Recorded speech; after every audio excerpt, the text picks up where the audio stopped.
Hi guys, இந்த video எதுக்குன்னா subscribe பண்ணி வச்சுக்கிடுங்க. அப்போ தான் நான் போடுற வீடியோ உங்களுக்கு வரும். அதான் முக்கியமாக நம்ம தளபதி விஜயை பற்றி தான். விஜயை பிடிச்சவங்க, அதாவது நம்ம முதலமைச்சர் தளபதி விஜயை பிடிச்சவங்க என்ன ஃபாலோ பண்ணி வச்சுக்கிடுங்க. முக்கியமாக சப்ஸ்கிரைப் பண்ணி வச்சுக்கிடுங்க. லைக் நிறைய அடிச்சு விடுங்க. என்னென்னா நிறைய பேர் வந்து நியூஸ்காரங்களாம் என்ன சொன்னாங்கன்னா, விஜய் பேச மாட்டான், பேச தெரியாது அப்படி இப்படின்னு சொல்லி பயங்கரமாக பேசிக்கிட்டே இருந்தாங்க. நசன்னு பேசிக்கிட்டு இருந்தாங்க. ஆனால் நேற்று பாருங்கள், தலைவர் எங்கே நம்ம திருச்சி கிழக்கு தொகுதியில் நேற்று பேசின பேச்சை பார்த்தீங்களா? அப்படி வேறு லெவலில் இருந்துச்சிங்க. சூப்பராக பேசியிருக்கிறாரு.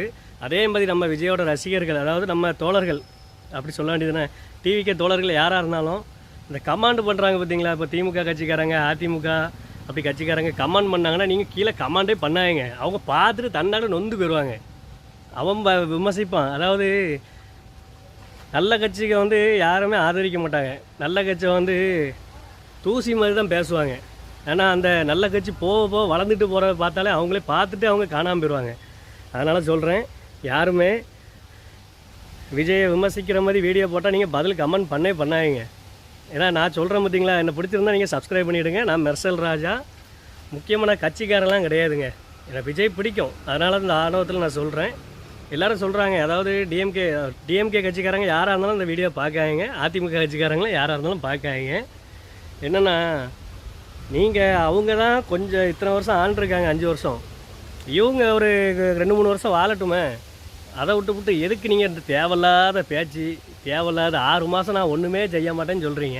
அப்போ எதுக்கு 6 மாதத்தில் இவ்வளோ கொலைகள், இவ்வளோ கற்பழிப்புலாம் நடக்குது? இது எல்லாத்தையுமே நீங்கள் ஊடகத்தில் எடுத்து எதுக்கு பரவிட்டு இருக்கீங்க? அதுவும் தாவைக்க கட்சிக்காரங்க, தாவைக்காவோட கட்சிக்காரங்கன்னு சொல்லி மாற்றி விஜயோட பேரை கெடுக்கணும்னு சொல்லி நீங்கள் டிவியில் போடுறீங்க. ஆனால் மக்கள் ஒன்று மட்டும் சொல்கிறேன், நம்ம தளபதி சொன்ன மாதிரி தான். நம்ம தமிழ்நாட்டு மக்கள் வந்து ரொம்ப நல்லவங்க, ரொம்ப ரொம்ப ரொம்ப ரொம்ப நல்லவங்க. யாருமே தவறாக யோசிக்க மாட்டாங்கன்னா, எல்லாத்துக்கும் அறிவு இருக்குது. அதனால் கரெக்டாக எல்லாருமே கரெக்டாக தான் நடைமுறைப்படுத்துவாங்க. நீங்கள் வந்து அடுத்த கட்சிக்காரங்கன்னு சொல்லிவிட்டு உள்ளே வந்து நீங்கள் விஜயை பேரை கெட்ட பேரை ஆக்கணும்னு நினச்சாலும் உங்களால் ஒன்றுமே பிடுங்க முடியாது. புரியுதா? எதுக்கு சொல்கிறேன்னா, தளபதி சொன்ன மாதிரி தான் நசன்னு போட்டு யாருமே நீங்கள் இழுக்காங்க. ஆனால் நீங்கள் கட்டாயமாக தேவை. கமாண்டு இந்த மாதிரி நீங்கள் பண்ணுறீங்களா? உங்களுக்கு நீங்கள் தேவை தான். அப்போ தான் நம்ம தளபதி விஜய் வந்து மேலே ஏறினும் போக முடியும். இன்னும் 10 வருஷம் என்னங்க, 20 வருஷத்துக்கு தளபதியை நீங்கள் மாற்றவே முடியாது. நான் உங்கள் தூத்துக்குடி மெர்சல் ராஜா. பிடிச்சிருந்தா சப்ஸ்கிரைப் பண்ணிவிடுங்க. அடுத்த வீடியோவில் நாளைக்கு வேறு லெவலில் சந்திப்போம். நன்றி, வணக்கம், பாய்.